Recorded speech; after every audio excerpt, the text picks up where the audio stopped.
মানুষ ভজলে সোনার মানুষ হবি, মানুষ ছাড়া খেপারে তুই মূল হারাবি, এমন আধ্যাত্মিক স্লোগানে কুষ্টিয়ায় দোল পূর্ণিমা উপলক্ষে আখড়াবাড়িতে শুরু হয়েছে লালন স্মরণ উৎসব। এ নিয়ে আরো জানাতে কুষ্টিয়া থেকে সরাসরি যুক্ত হচ্ছেন সহকর্মী নাহিদ হাসান তিতাস। স্মরণ উৎসব ঘিরে আসলে কি কি আয়োজন চলছে জানাবেন। বুবলি, আপনি যেমনটি বলছিলেন, মানুষ ভজলে সোনার মানুষ হবি, মানুষ ছাড়া খেপারে তুই মূল হারাবি, এই আধ্যাত্মিক স্লোগানকে সামনে রেখে কুষ্টিয়ার লালন সাইজির আখড়াবাড়িতে অনুষ্ঠিত হচ্ছে দোল উৎসব। এই উৎসবকে ঘিরে কিন্তু ইতিমধ্যে যারা সাধু, বাউল এবং দর্শনার্থীরা রয়েছে তারা কিন্তু আসতে শুরু করেছে। প্রতি বছর কিন্তু এই অনুষ্ঠানটি 3 দিন হলেও মাহে রমজানের কারণে এবছর সংক্ষিপ্ত আকারে এই অনুষ্ঠানটি হচ্ছে, অর্থাৎ একদিনের জন্য হচ্ছে।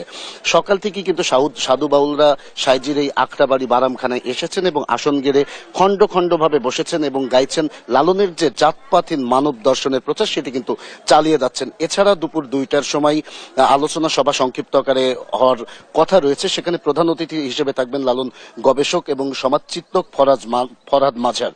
এছাড়া আপনাকে একটু জানিয়ে রাখতে চাই, আসলে প্রতি বছর কিন্তু এই লালনের যে দোল উৎসব, এই দোল উৎসব কিন্তু জাঁকজমকপূর্ণভাবে অনুষ্ঠিত হলে এবার রমজানের কারণে কিন্তু এই অনুষ্ঠানটি অনেকটাই ফিকে হয়ে গেছে। অর্থাৎ সাধু বাউলরা যে পরিমাণ এসেছে সেটি কিন্তু আগের তুলনায় অনেক কম এবং দর্শনার্থীরা যারা আসছে তারাও কিন্তু কম। তবে আমি এ বিষয়ে সাধু বাউলদের সাথে কথা বলেছি। সাধু বাউলরা যেটি বলছেন যে আসলে তারা এখানে এসেছেন তারা আত্মার শান্তির জন্য, লালনকে দর্শনের জন্য, লালনের ভাবগাম্ভীর্য ধারণ করার জন্য। তাছাড়া যারা দর্শনার্থীরা আসছেন তারা কিন্তু খুশি। তারা বলছেন যে আসলে লালনের এই ভাবগাম্ভীর্য দেখতে এবং লালনের এই আখড়াবাড়িতে আসতে পেরে কিন্তু তারা অনেক খুশি হয়েছে। লালনের এই সংস্কৃতি, লালনের এই দর্শন, লালনের আধ্যাত্মিক বাণীগুলা কিন্তু তারা শুনতে পেয়ে তারা অনেকটা খুশি অনুভব করছেন।